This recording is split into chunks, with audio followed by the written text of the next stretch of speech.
الحمد للہ رب العالمین، والصلاة والسلام علی سید المرسلین۔ اعوذ باللہ السمیع العلیم من الشیطان الرجیم، بسم اللہ الرحمن الرحیم۔ یا ایھا الذین آمنوا کتب علیکم الصیام کما کتب علی الذین من قبلکم لعلکم تتقون۔ قال النبی صلی اللہ علیہ وسلم الصوم جنہ، صدق اللہ العظیم وصدق رسول النبی الکریم، ونحن علی ذلک من الشاہدین والشاکرین، الحمد للہ رب العالمین۔ محترم ناظرین و سامعین، حجازی ویلفیئر آرگنائزیشن کے ذریعے تمام دعوت سنت رسول صلی اللہ علیہ وسلم پیش خدمت ہے۔ سب ناظرین حاضرین کو ماہ مبارک کی برکت رحمت مبارک ہو۔ آج عرب ممالک میں پہلا روزہ ہے، انشاءاللہ کل پاکستان میں بھی ہوگا۔ اللہ کی رحمت کے دروازے تمام ہی کھل گئے ہیں۔ اللہ پاک نے نفلوں کا درجہ فرضوں کے برابر کر دیا، اور فرض کا درجہ اللہ پاک نے 70 گنا بڑھا دیا۔ اللہ پاک ہر دعا مانگنے والے کی دعا کو قبول فرماتے ہیں۔ فرشتے ہر دعا مانگنے والے کی دعا پر آمین کہتے ہیں۔ اللہ جل شانہ نے اس ماہ مبارک میں اپنی رحمت عامہ کی ہوئی ہے۔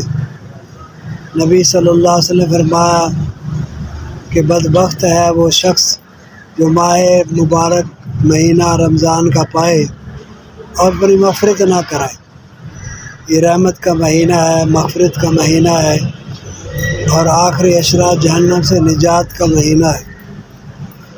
تو اس میں ہر بندہ اپنے لیے، امت کے لیے مغفرت کی دعا کرے۔ ہر نیکی کا درجہ 70 گنا زیادہ ہے۔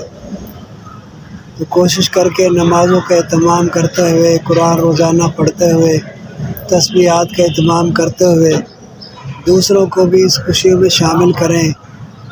ضرورت مندوں کی ضرورت کو سامنے رکھتے ہوئے حسب حیثیت ان کی امداد کریں۔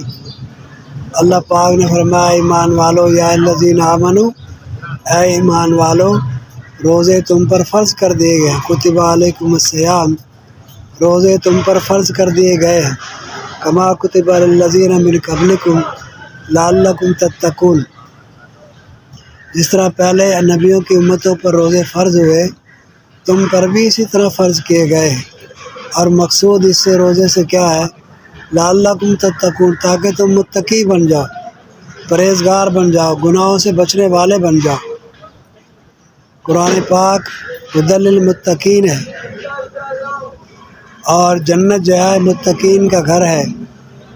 سارے متقین جو ہے، جو برائی سے بچنے والے ہیں، وہی جنت میں جائیں گے۔ اللہ جل شانہ نے ہر شخص کو شعور دیا ہے کہ اچھائی کیا ہے، برائی کیا ہے۔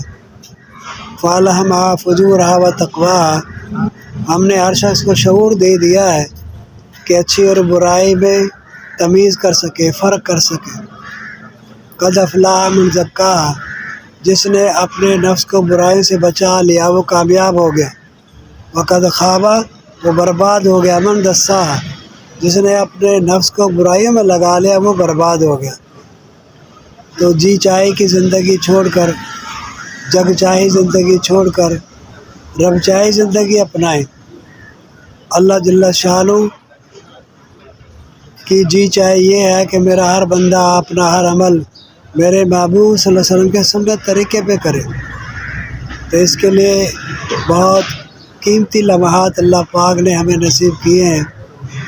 جو دنیا سے رخصت ہو چکے مرد مسلمان، مرد و زن، سب کی مغفرت کی دعا کریں، اور جو موجود ہیں ان سے بغض، کینہ، حسد دور کریں۔ اللہ سے اپنے دل کو پاک کرنے کی استدعا کریں کہ اللہ میرا دماغ، میری سوچ، بری سوچ سے میرے دماغ کو پاک کر دے، میری آنکھ کو برائی دیکھنے سے پاک کر دے، بد نظری سے پاک کر دے، بدگمانی سے میرا ذہن پاک کر دے، میرے دل سے بغض کینہ حسد کو دور کر دے، زبان کو غیبت سے جھوٹ سے مجھے محفوظ فرمایا غیبت اور جھوٹ جو ہے یہ روزے کو پھاڑ دیتی ہے، روزے کی اہمیت ختم ہو جاتی ہے، اس لیے ضروری ہے اپنے آپ کو جھوٹ سے بچانا، غیبت سے بچانا، چغلی سے بچانا، یہ بہت ضروری ہے تاکہ ہم پورے متقی بن جائیں۔ تو اللہ جل شانہ ہمیں متقی بنانا چاہتے ہیں تاکہ ہم تقوی اختیار کریں۔ تقوی ہے برائیوں سے بچنا۔ حضرت عمر رضی اللہ تعالیٰ عنہ نے ایک صحابی عشری سے پوچھا کہ تقوی کیا چیز ہے؟ تو انہوں نے عرض کیا امیر المومنین، کبھی آپ کا خاردار جھاڑیوں سے، کانٹے دار جھاڑیوں سے گزر ہوا؟ تو فرمایا بے شک۔ عرض کی کیسے وہاں سے گزرے؟ فرمایا اپنے دامن کو کانٹوں سے بچا کر گزرے۔ فرمایا یہی تقوی ہے کہ اپنے آپ کو چھوٹی سے چھوٹی برائی سے اپنے آپ کو بچانا، اس لیے جو بچنے کی کوشش کرے گا اللہ پاک اسے بچائیں گے۔ تو خود بھی برائیوں سے بچنا ہے، نیکیوں میں آگے بڑھنا ہے، قرآن کی زیادہ تلاوت کرنی ہے، دوسروں کو بھی اس کی ترغیب دینی ہے۔ تو اللہ پاک سے راتوں کو بھی اٹھ کر تہجد پڑھ کر دعا مانگنی ہے۔ انشاءاللہ میں بھی کوشش کروں گا، آپ بھی کریں گے انشاءاللہ، اور آئندہ پھر ملاقات ہوگی۔ اللہ پاک اس ماہ مبارک کی ساری خوشیاں ہمیں نصیب فرمائے۔ السلام علیکم ورحمۃ اللہ۔ جاوید ملتان۔